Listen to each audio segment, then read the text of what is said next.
Hi, everyone, and happy Equal Pay Day. My name is Aaliyah Haqq, and I'm the Chief Operating Officer of the Academy for Advancing Excellence. We are a global leadership development firm that specializes in leadership development, coaching, talent advisement, and consulting. I am so excited today to have this conversation on Equal Pay Day with Christy Rutherford. She is one of the nation's leading, and she has the data to prove it, retention and promotion specialists. Christy, do please say hi. Hey, everybody, I'm excited to be here. Super duper excited to share this insight. Thanks for inviting me, Leah. Thank you so much. So, equal pay day, why does it exist? The data says that women earn 83 cents on the dollar to men. And that data changes if you are a Mhm. Black woman, if you are a Latina woman, etc. And this day is really about highlighting that data and highlighting that fact. I do think it's important for us to know the information, but also to be aware of how can we change it, right? Because something that's so important to me as a leadership development specialist Mhm. is not just talking about what to do, but actually taking action. And that's Mhm. really why I wanted Christy to be here today because she is highly action oriented. Because though we know that this statistic and this reality exist, what's more important to know is what can we do about it? So, Mhm. Christy, I'd love for you to share some of your just who are you and tell us a little bit about your receipts, how you became one of the experts in promotion and retention. Well, thanks so much for asking me. I'm excited to share this insight. So, in the past 5 years, since 2020, I've assisted women with getting over $20 million in salary raises. But I've been coaching for the past 25 years, long before LinkedIn was created. And so, in addition to the $20 million in salary raises, so we break that down a little bit, 9 women got seven-figure packages. 27 women double their salary, 17 triple. And so this has been since 2020 in Mhm. some of the toughest economic times. Let people tell it, the toughest economic times. Women are still getting paid. People are still getting paid. I've doubled and tripled salaries of men and gotten them seven-figure packages as well. And so a part of the challenges that we're having in 2025 is the belief that you need to stay in a job just to be safe when no job is ever safe. So those are a few of my receipts, and I'm excited to unpack this with you today. Let's start with that staying in a job. So I'm a Gen Xer. Mhm.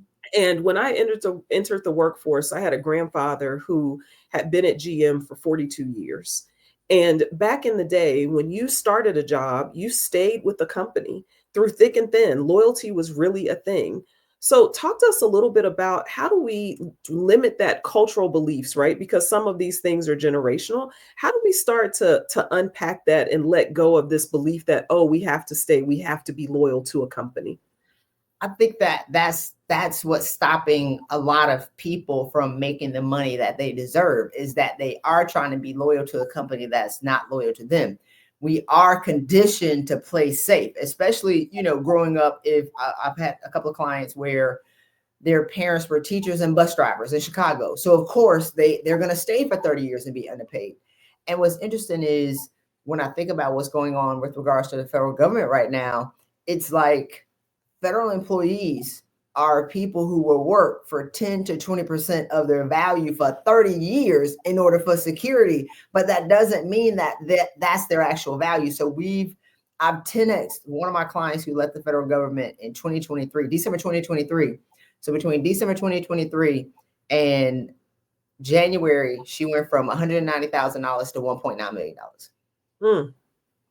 So once you start to understand what your value is and playing it safe doesn't work for us. And I know that's a part of the conditioning, Aaliyah. And so the Bible says, be ye transformed, I like to preach, by the renewing of your minds. And so we need to recondition ourselves and renew our minds and bring that into reality of what's possible today. I love that. So you talked about value and something that we do at the Academy. We have what's called a value proposition. It was created by the founder of a company called the Center for Workforce Excellence, Trudy Bourgeois, just a phenomenal leader. And that value proposition explores three critical areas. One, what are my personal passions? What are my leadership capabilities? And what does the organization need? And when you put those three together, there's a sweet spot. There's an ideal relationship between an employee and their employer. So we go through this process all about your value. What's the value that we're bringing? And we're also very clear that value and impact is part of the love language of corporate America, right? So what value am I bringing and what impact does it have on the bottom line? And am I making the company money or saving the company money? So I would love for you to expand a little bit on how do you start those value conversations with the people, because you do coach anybody. How do you start to unpack value and help people to see what their true value is? What we need to start to focus on is, why don't we think that we're valuable? And here's what I've learned. So we need to unpack long before we get to a job, Aaliyah, long before we get to the next job where we're not paid our value, long before we start complaining about the new hater that we hate, at our job and the challenges that we have. A lot of this stuff starts in childhood. A lot of our conditioning, which we just talked about earlier with regards to the parents, a lot of that starts long in your childhood. And so what we do and what makes us different is we go back to, what is the scenario where you don't believe that you're worth it? Why don't you think that you're valuable? Who's the person that you're proving wrong? And I wrote an article about why a white man's PhD is more valuable than a black woman's PhD. Oh, that hit. Women were mad. And so the challenge is how we see ourselves and how we see our value. It plays out in our material circumstances. So if we're not being paid our value, a lot of people become lawyers because somebody told them that they couldn't do it. One of my clients was a lawyer, could practice law in 4 states. I mean, insane, talking about getting an executive MBA. And I'm like, what is wrong with you? Well, the story that she was telling herself, she had daddy issues. And then she had a law professor who told her that she would never make it. So she's proving him wrong by practicing law in 4 states, but not asking for her value, Aaliyah. And so a lot of the challenges that we have with regards to not owning our value is because we're proving somebody wrong in our families or somebody from our past. And so we're getting these things to prove to people that we're smart, but we're not capturing our value. You're getting a master's degree and a PhD because your first grade teacher told you that you weren't smart, or your aunt or your uncle or your father said that you'll never be anybody. And so now you have this PhD and you make $65,000 a year. And it's like, well, you got the PhD, but you never attached your value to the degree, or you attach the value to the degree. You never attach that value of getting a degree to yourself. That's where we're missing out. And that's what we do. That's what makes us different. Now, what do you say to people who say, well, it's not all about the money? It is all about the money. Eggs are $16. So here's the thing about money. We're conditioned by the church to believe it's not all about the money. Meanwhile, complaining that the rich are getting richer and we're not getting paid our value and the poor are getting poorer. How about you make the money and give it away? What Price Pritchard talks about in U Square is become a center of distribution. So the more money you make, the more money you give away. The more money I make, the more money I'm able to give. You know who's happy because I'm rich, Aaliyah? My facialist, right? The lady who does my facials, my massage therapist. I give $100 tips when I'm in restaurants. I can be able to buy the groceries of elderly people who are worried at the grocery store because I already know they probably got some grandkids in their house. So it's like I can slip money and I can be out of there. So give yourself permission to make the money because you're worth it and you have that value, and give it away. We need to be able to be greater for our communities and greater to ourselves. And we have such a distorted vision of what money is and what money means to us. And that's, again, the equation to solve for. That's the reason why you're not asking for your value. That's why you're being harassed at work, because either you're going to be the queen bee or you're going to be the worker bee. And you can't be at work being a queen bee because you are and wondering why hyenas are scratching your back out. Lion King has shown y'all that hyenas and lionesses can't hang out together. And I say it like that because if you understand, if you think about the Lion King, is like women are so out of position, you're creating a toxic work environment because you are better than your boss's boss's boss's boss. So you're better than all of them. You know it, men too, and you say it, yet you don't do anything to change it, as opposed to being harassed. They know and you know, but you're not doing anything. That's how we've tripled salaries, typically in 4 months, because you are out of position anyway. So, okay, so now you are clear about value. You've unpacked the why you don't necessarily connect to your value. You've decided that, hey, if I when I get this 10x my salary, I can actually have greater impact in my family, in my community. So it's not just about, well, I want to make more money. It's about, again, value and impact. How do you start to have these conversations in places where people may be resistant?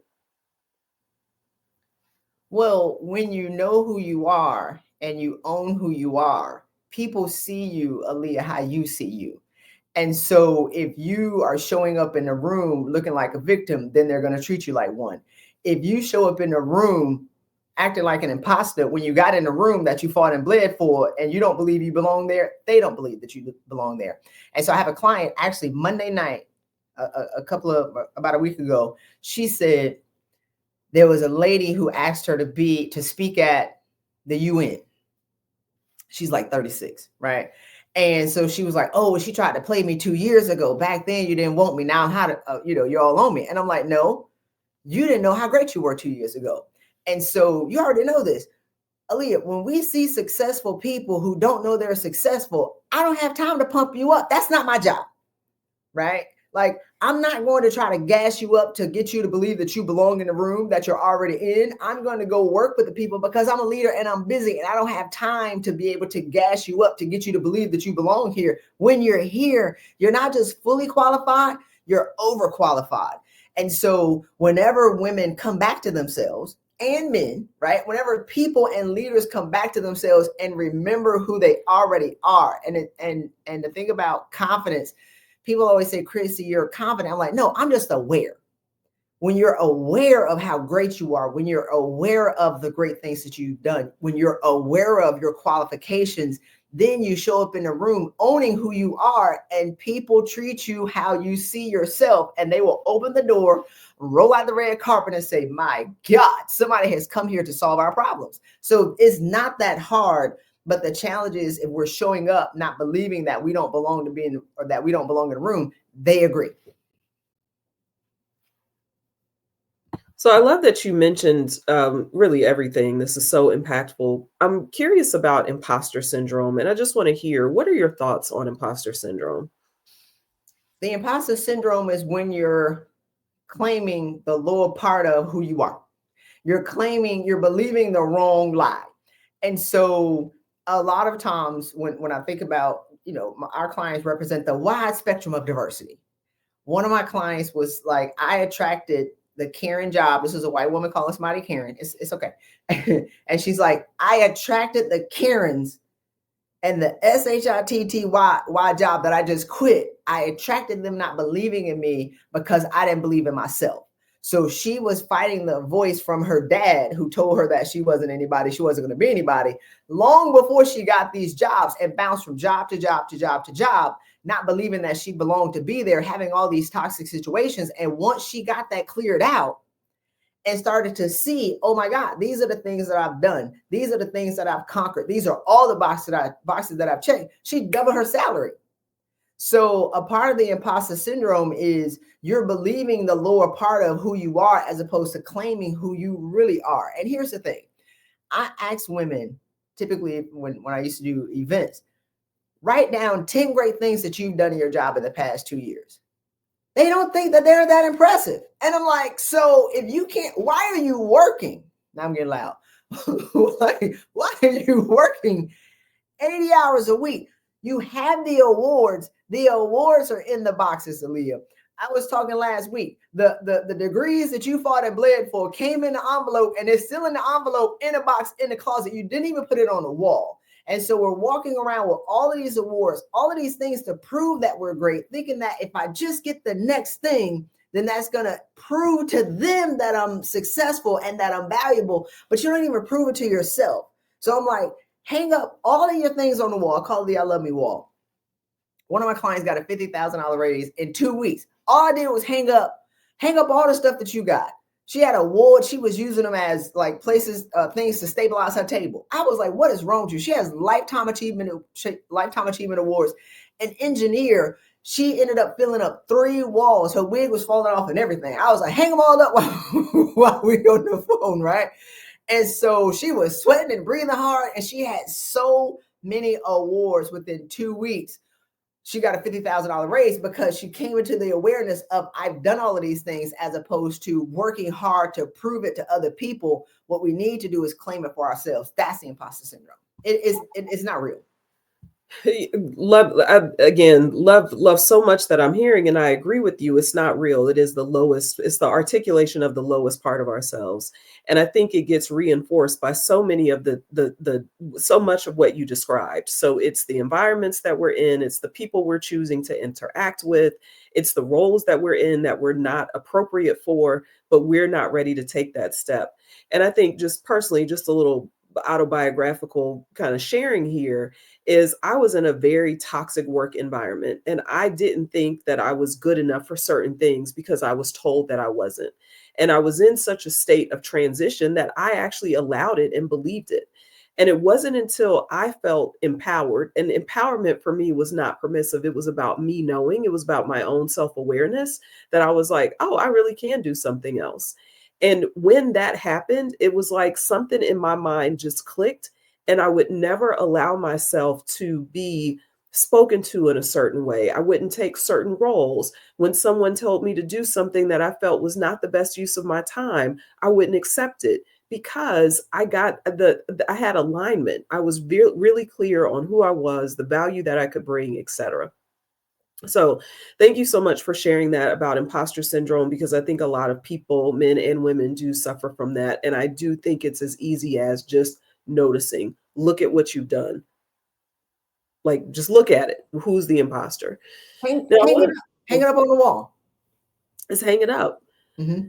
I love that. And what are your thoughts on, and I think I know the answer to this, but I would just love for you to give more voice to it. So often people think that, oh, well, I have to get another certification. You talked about the lawyer who felt like she needed the MBA. Oh, I need to get another blah, blah, blah. How do you, and I think it's basically what we've been talking about, but I would love for you to just give one hard hitting, how do you overcome the need to continue to put more letters behind your name and get more and more achievements? How do you draw a line in the sand and say enough is enough?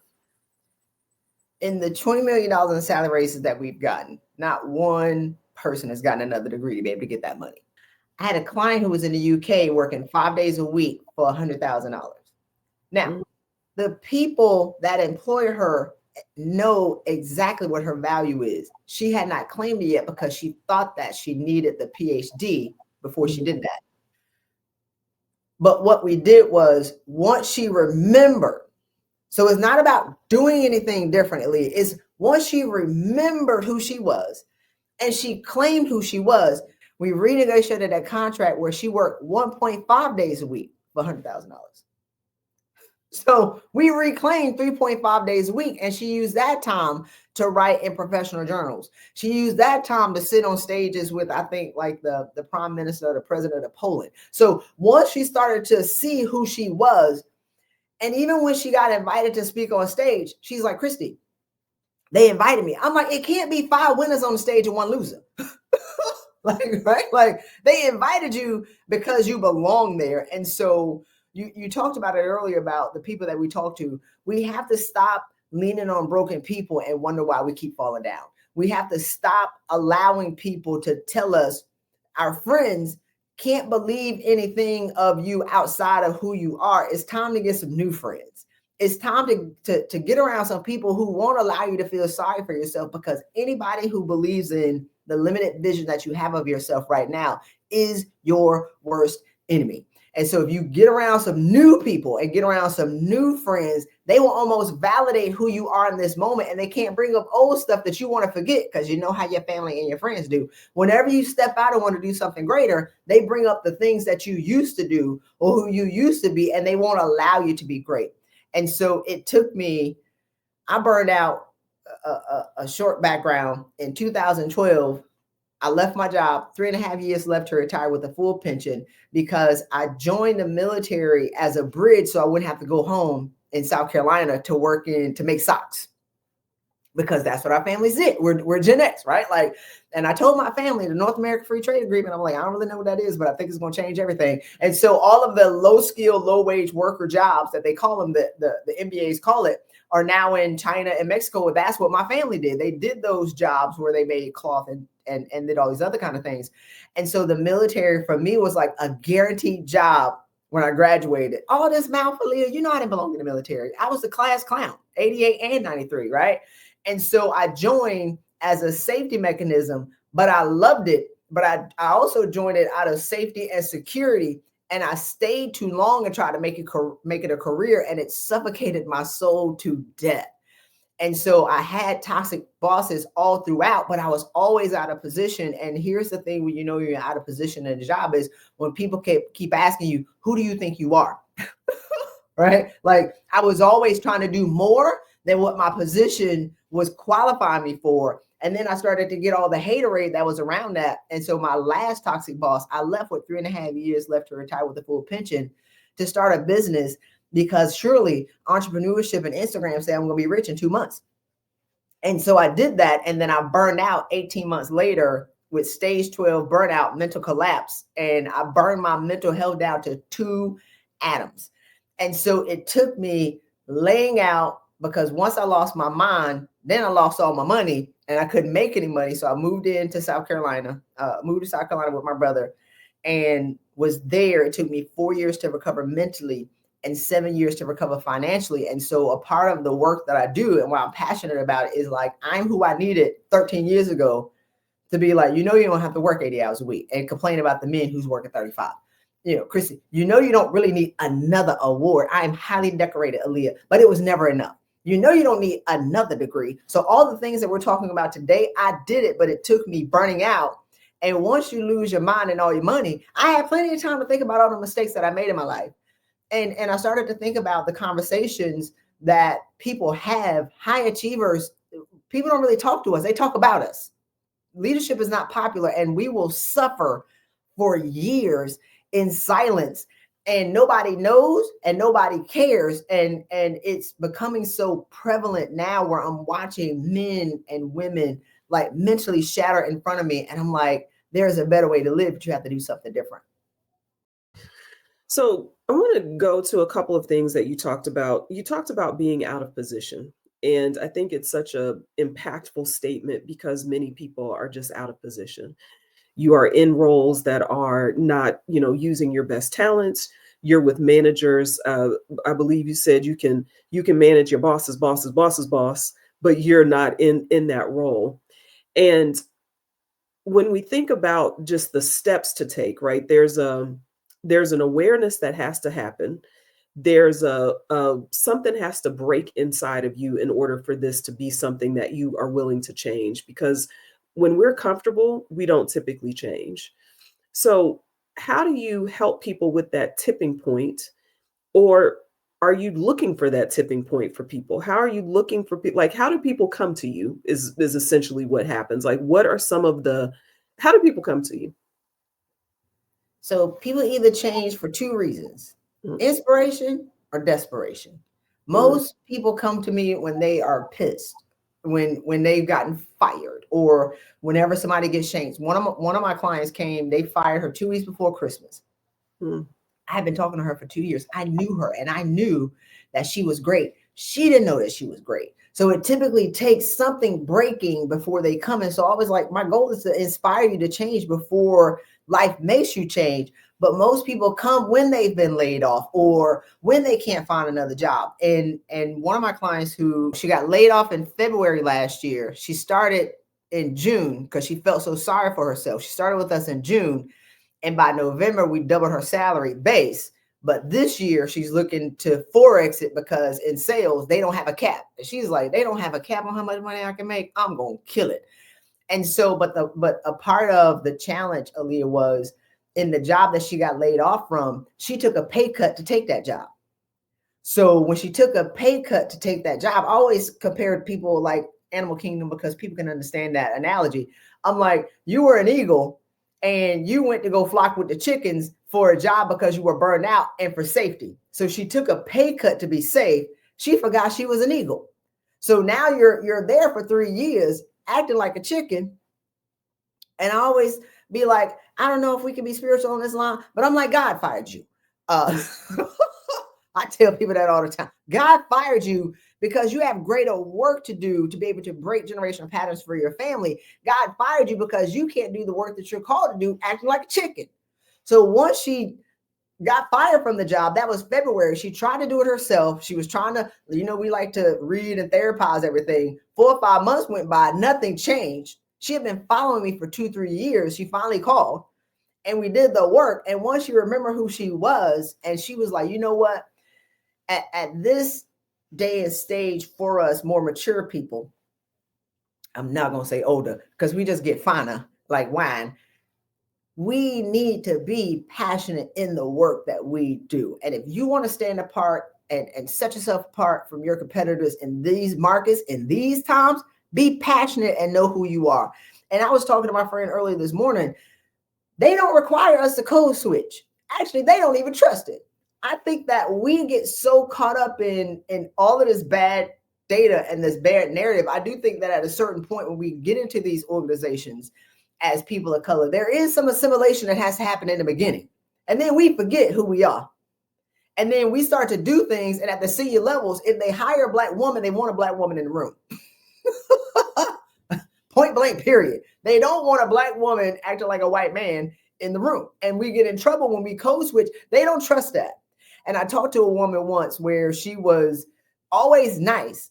At the senior leadership level, you already know leadership is conflict. We should be able to bump chests, throw these papers around, cuss each other out, and then go to lunch, right? Like, because it's not personal for us.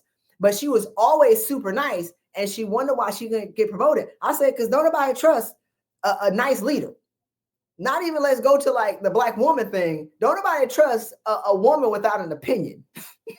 That's woman. Let's be clear. We don't trust a woman without an opinion. And she never had the opposing voice to be able to pitch in what her conflict was, because we need to be able to battle it out so we can get to the best decision. And it has to take different perspectives. So why are you in the room if you're not going to offer your perspective? So we talk about, for me, that's authenticity. And I often say that there are different versions of myself that I will bring into a space or not. However, in the workplace, you're never going to see Cookout Aaliyah, because Cookout Aaliyah is not acceptable for the workplace, period. So I think part of authenticity is being aware of what self you need to present, but always being authentic. I'm going to use a colloquialism. I'm going to say something that might be, I'm going to do all of those things because that's who I am. And to your point, people trust authenticity.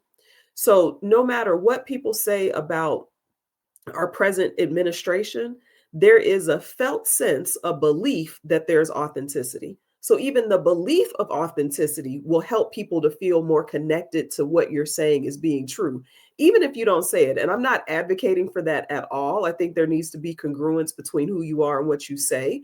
But authenticity is really important. And I think that people put on these different faces and act like, well, I'm not being authentic. You're bringing the tool into the space that you need to bring at a given time, period. And that is high awareness. That is high. That's just knowing who you are, in my opinion.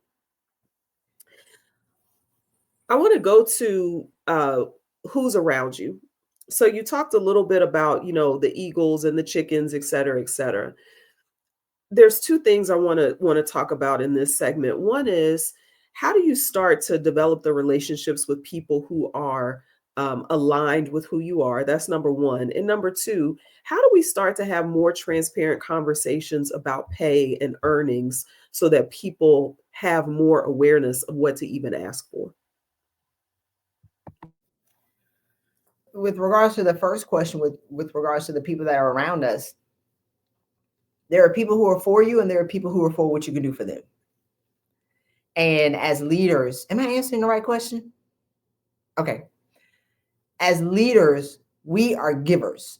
As leaders and people of color, we are givers, but we were givers long before we got a job. Everything goes back to the childhood, right?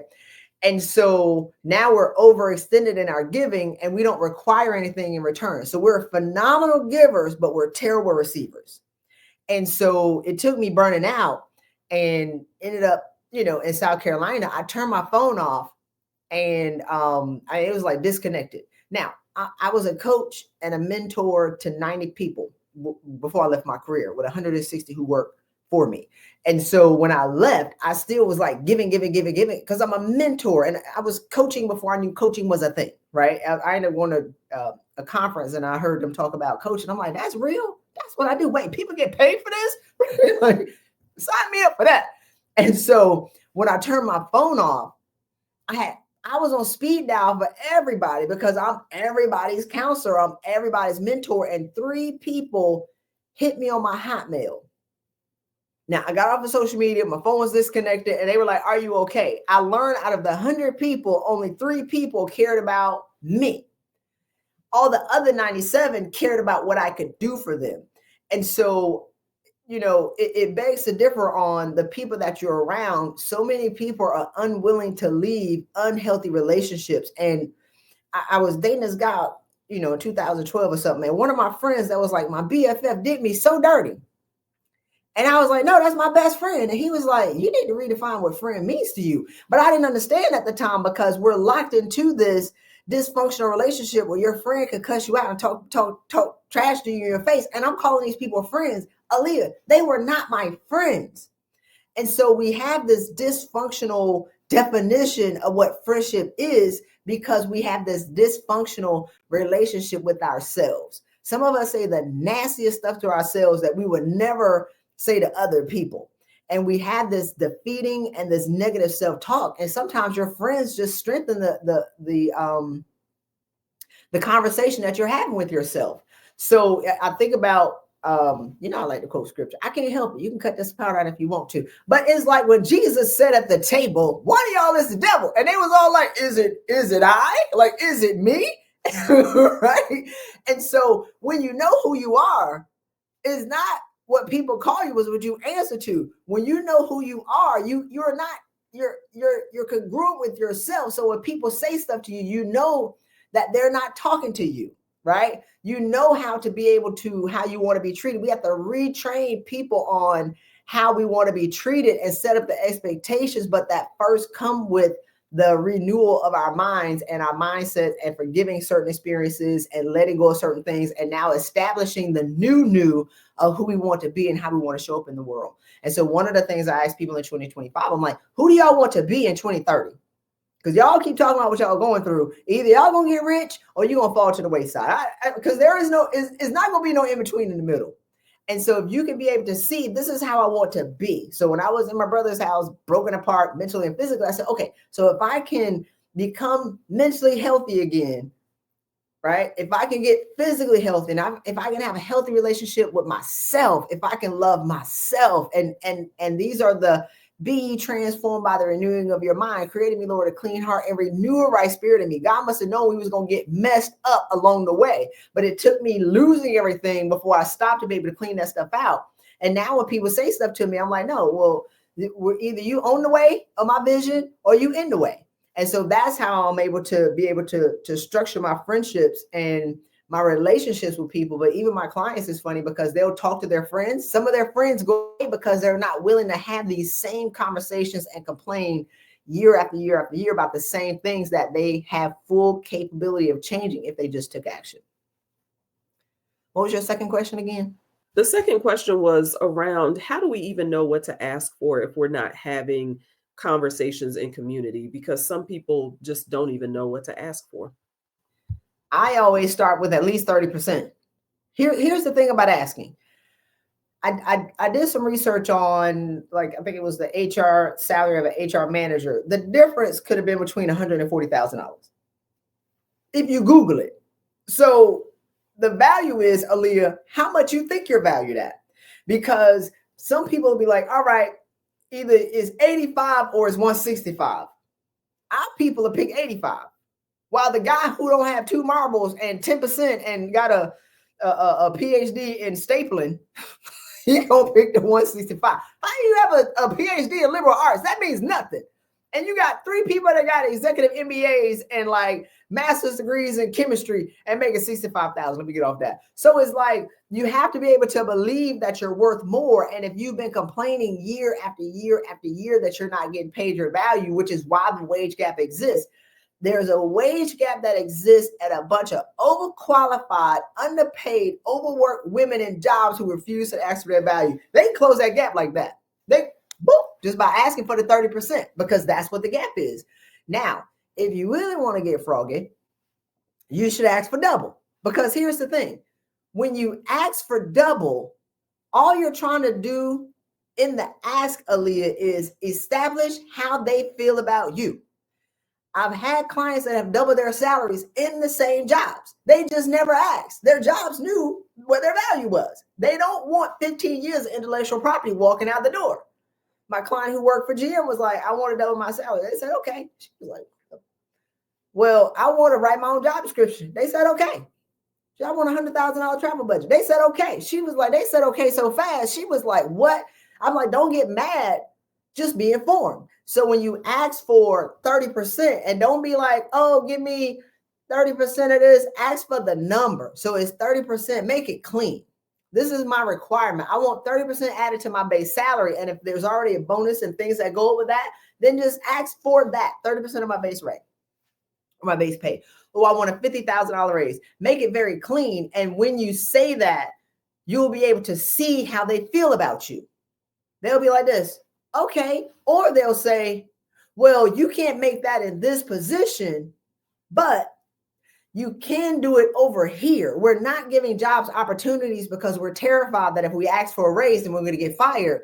But you need to be able to go out and to date around in the market to see where in the other places that you have value. So my client came and got the salary double. She had 3 other job offers. They didn't know that though. So she didn't even use that as, I got these job offers. What you gonna pay me? It's like, this is what I require to stay. And they said, okay. They did not want her to leave.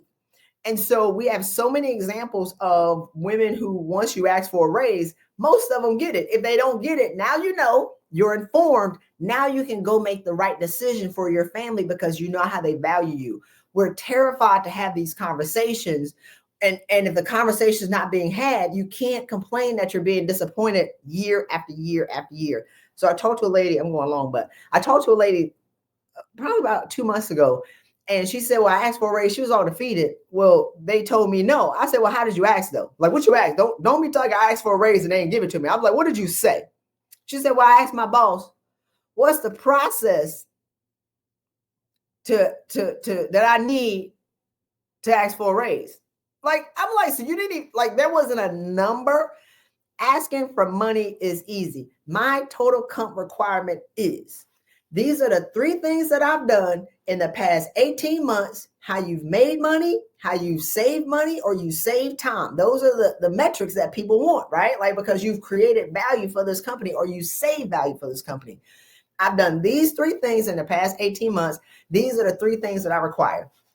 That's how clean it is. And the 3 things that you should require should be said in 60 seconds. That whole thing should be in 60 seconds. And then just sit there and see what they say, like this.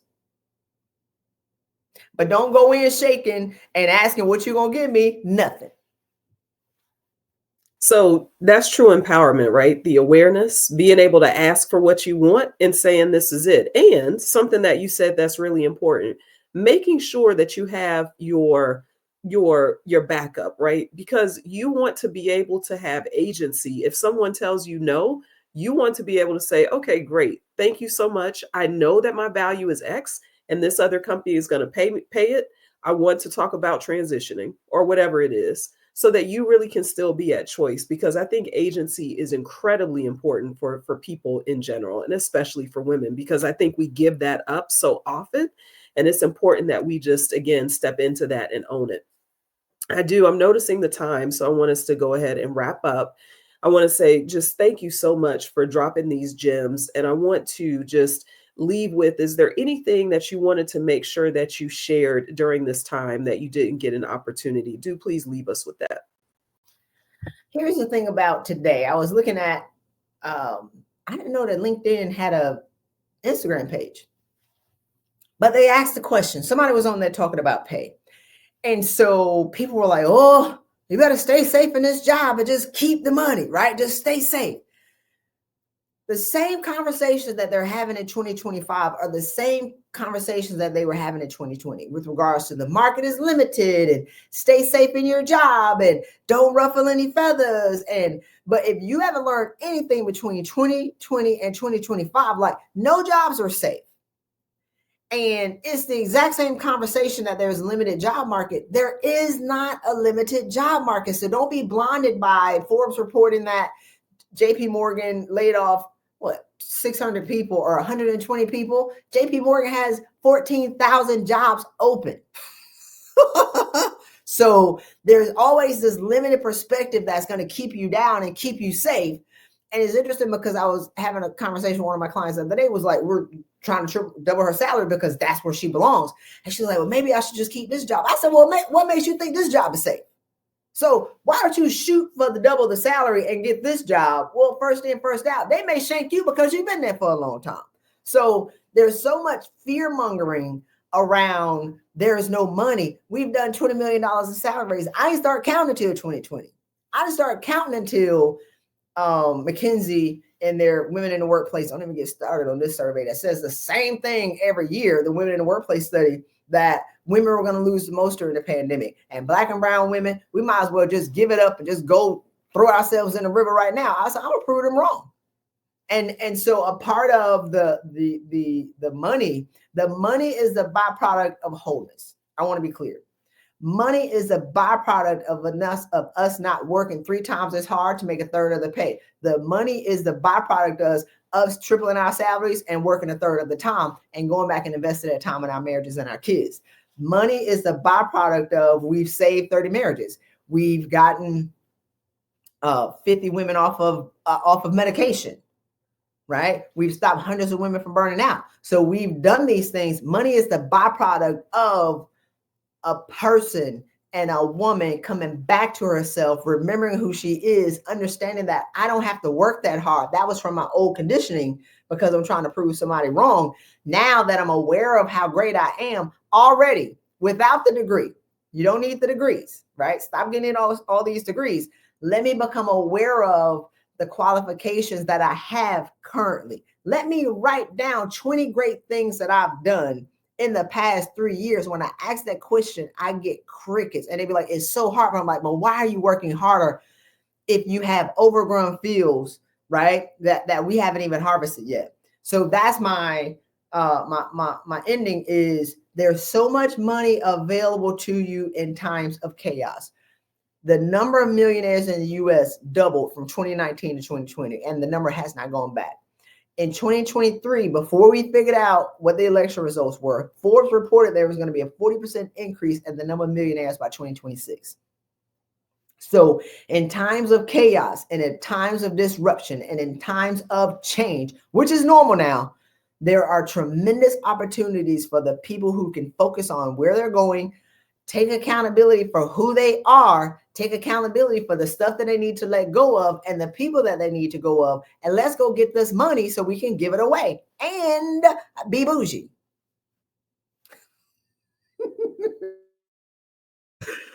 Thank you so much, Christy. So just one quick note, because I have a high bias for action.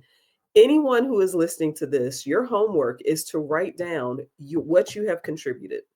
20 things. Write down what you've done. 20.